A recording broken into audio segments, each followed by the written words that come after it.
Good morning po mga ka-farmer. Ngayon ay nandito tayo sa ating maliit na backyard. Ito po, katatapos ko pong nagpakain ng aking mga alaga. Mayroon po akong ilang pirasong manok na native.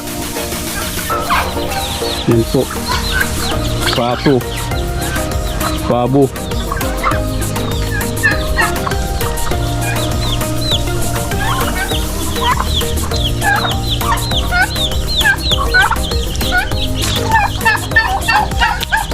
Medyo tag-ulan na po dito, kaya basa ang lupa.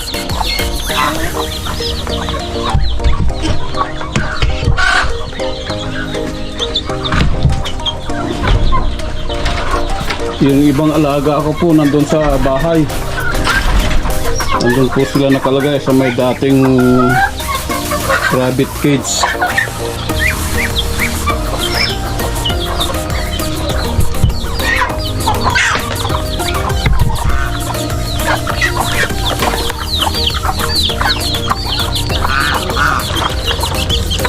Yan po sila.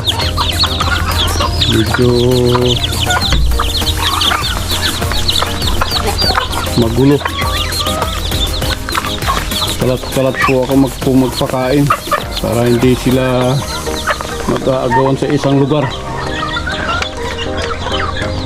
Po, mayroon din po akong mga alaga ditong maliit, makukulit. Kinulong ko po ito dahil lagi silang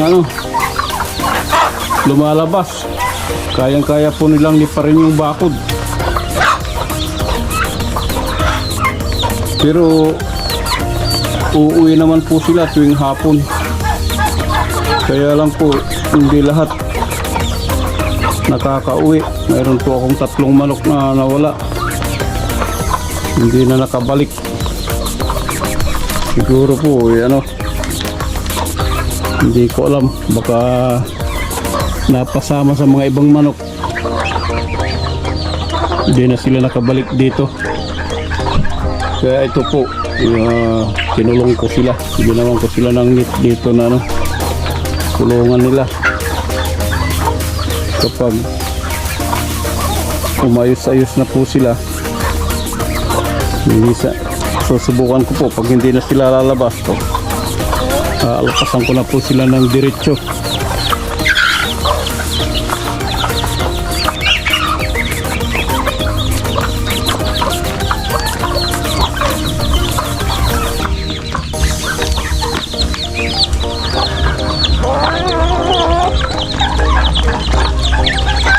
Pinili na Madre de Agua, saka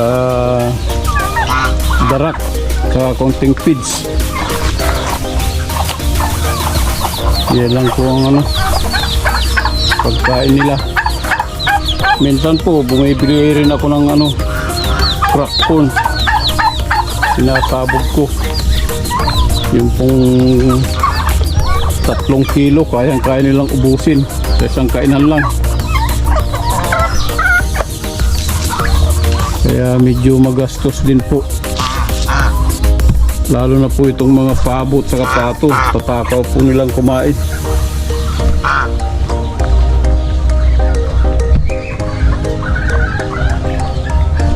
Dati binakuran ko po ito para pagtaniman ng mga gulay-gulay. Kaya lang po mayroon ding disadvantage. Dahil kasi yung anak ko minsan nakakalimutan niyang isara yung pintuan.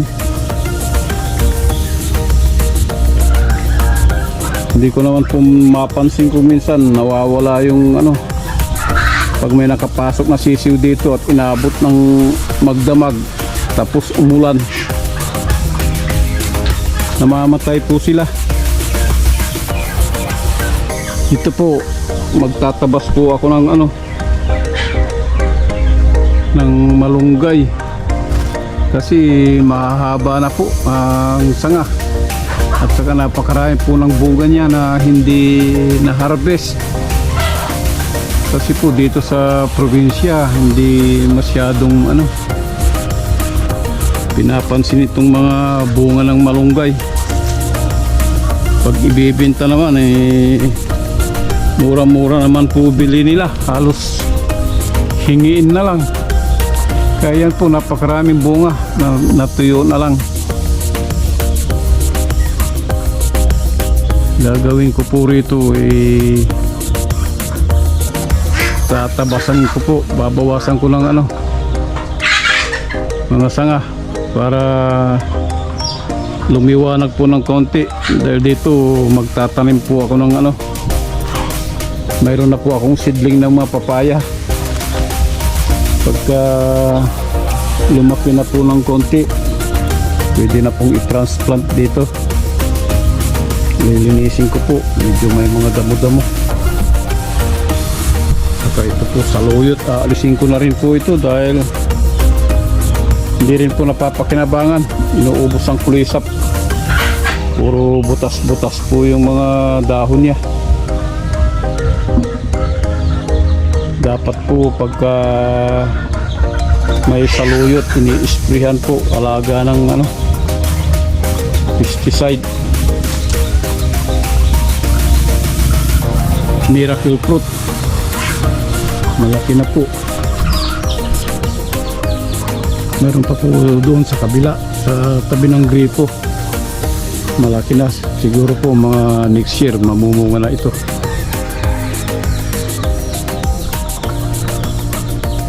Babawasan ko po ang sanga ng malunggay para po lumiwanag konti. At saka po yung mga mangga, ito pong mangga ang bilis lumaki, malalaki na po.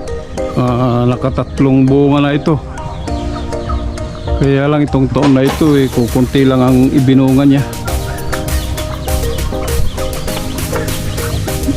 Ngayon lang po naka-recover nung umuwi na po ako at nababantayan ko na. At saka nalagyan po ng bakod. Kasi po noon palian nila dito ng baka, kalabaw. Kaya lagi pong bali-bali yung mga sanga.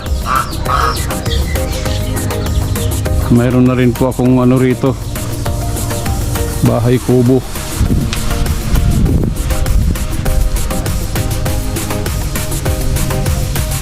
Silungan po kapag ganito lang po ang buhay farmer. Araw-araw po papakain ng mga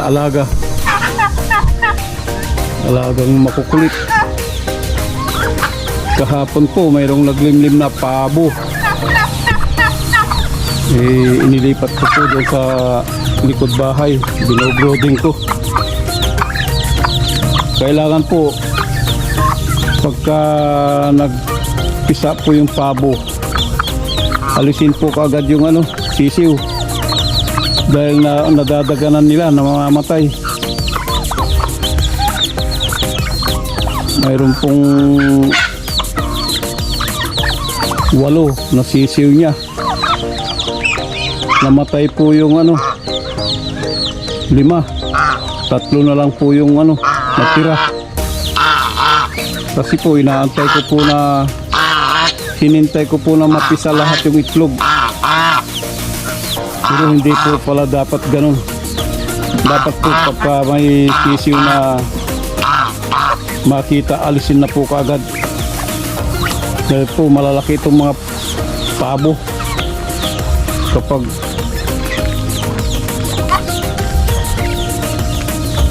Kapag po nadaganan nila yung sisiw, namamatay. Ito pong pabo ko mga native po ito. Yung pong barako tumitimbang lang po ng 5 hanggang 6 na kilo. Yung pong female mga 4 na kilo lang. Mayroon po akong nakita sa Facebook na tinimbang nilang pabo, umabot po ng 30 kilos. Siguro po crossbreed na ng ostrich yun. Bakit ganun kabigat yun, ganun kalaki? Parang kapani-paniwala po. Pero kitang-kita naman po na nakapatong yung pabo. 30 kilos.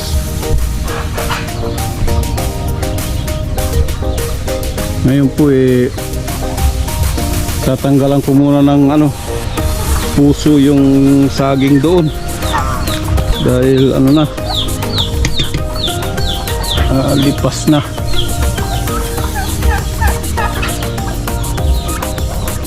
Umabot na po sa maximum yung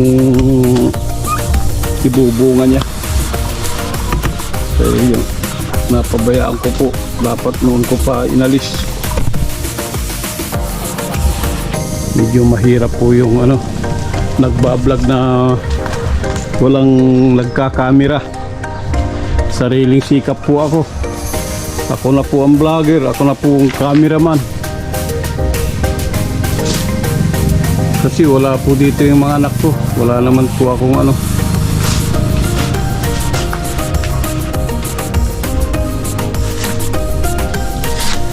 Ito.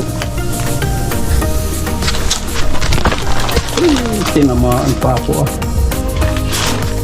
Buti na lang nakasombrero ako. Yan po, naalisan na po siya ng puso ng saging.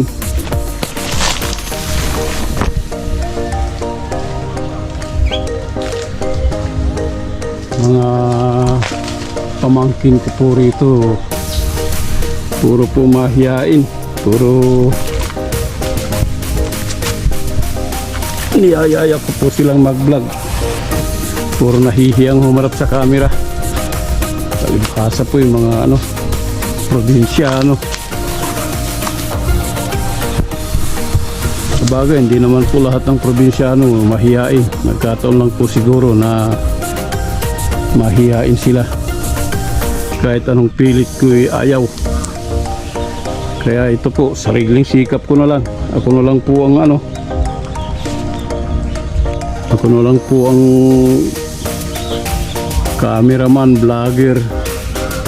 Ginagamitan ko na lang po ng ng tripod, itong GoPro ko, para po makapag-vlog ako ng sarili ko kahit wala akong kasama. Umpisahan ko na po pagtanggal ng mga sanga ng malunggay para po lumiwanag ng konti dito.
Kukuha po ako ng upuan na tutungtungan ko. Medyo mataas po.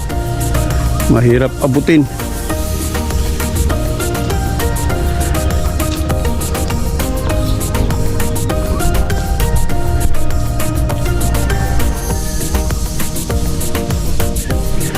Ito pong galon ng mineral water ko, iniipon para po pagtataniman. Pupunla po ako ng okra at tatanim ko.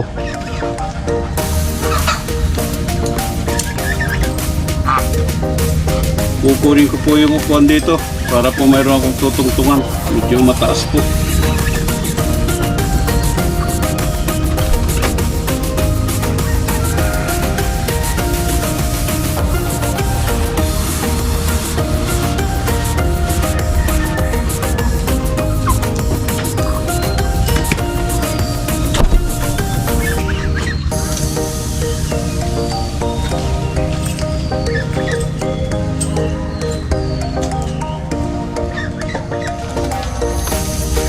po ang aking gagawing tungtungan.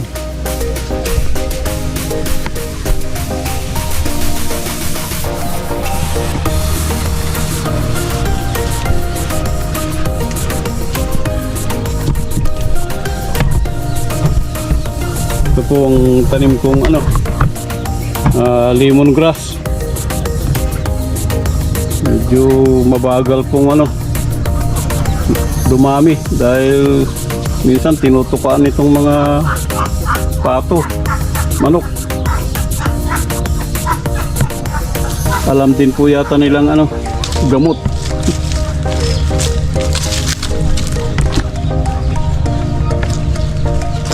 Tatabasin ko ulit yung tutuntong ako sa upuan dahil medyo kapos sa height.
Kailangan po medyo alisto tayo sa pag-ilag.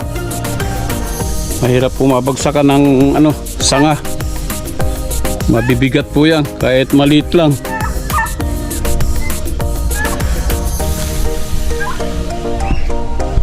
Ilalayo ko po itong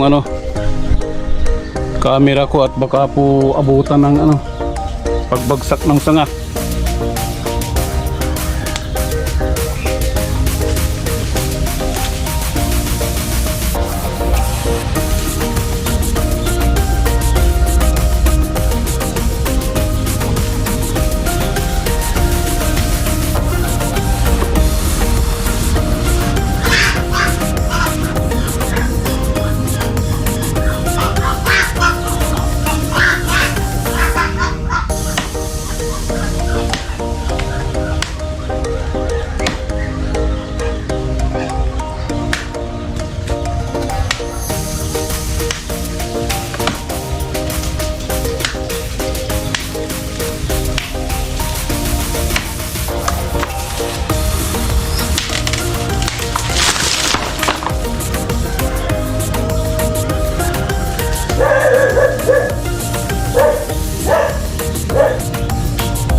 Kailangan po kapag magpuputol po tayo ng sanga, dapat po alam natin kung saan tayo po pwesto para hindi po tayo mababagsakan ng mga sanga.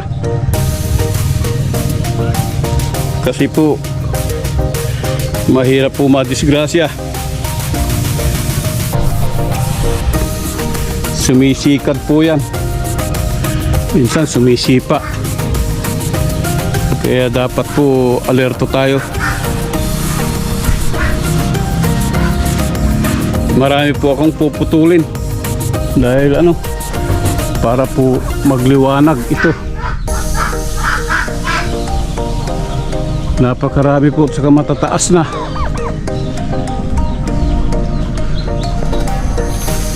Yan po.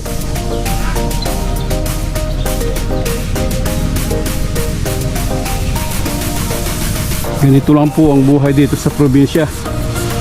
Kailangan po konting sipag para po makalibre ng mga gulay-gulay.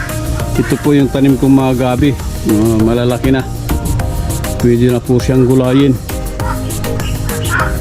Tamang-tama po, mayroon na ring nyug doon sa tabing bahay. Mayroon ng panggata. Gumawa din po ako ng ng pudpuran na manual. Pwede pong pudpurin doon. Ito po ang aking papaya, nagbulaklak na. Kaya medyo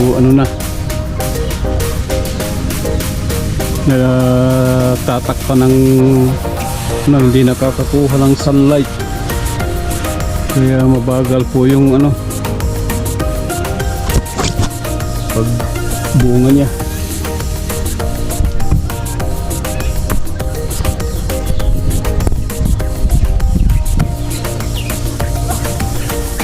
Ay, ito po yung aking asulapan. May nakapasok na pato. Hanggang dito na lang po mga kaparmer. Please like, share and subscribe. Maraming salamat po sa panonood. Happy farming. Bye bye.